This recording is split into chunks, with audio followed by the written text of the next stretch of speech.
લેન્ડસ્લાઇડિંગના લીધે 3 દિવસથી ને આ ટ્રકો લગભગ 20 કિલોમીટર લાંબી લાઈન છે.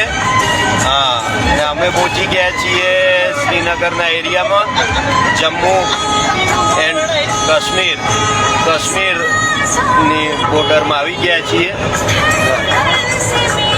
હા જુઓ સામે આ બરફની ચાદરો. અત્યારે એમનું કહેવાનું એમ છે કે આ તો બરફ બહુ ઓછો છે, પણ અહીંયા આજે આ રોડ છે એના પર 5-5 ફૂટ બરફ હોય છે. આ ટ્રકોની લાઈન જુઓ તમે, ચાલુ ને ચાલુ સીધી.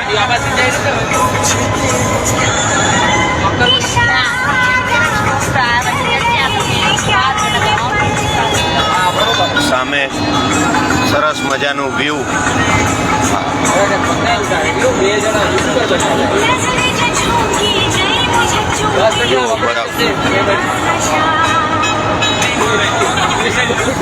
આ અમારી ટીમ.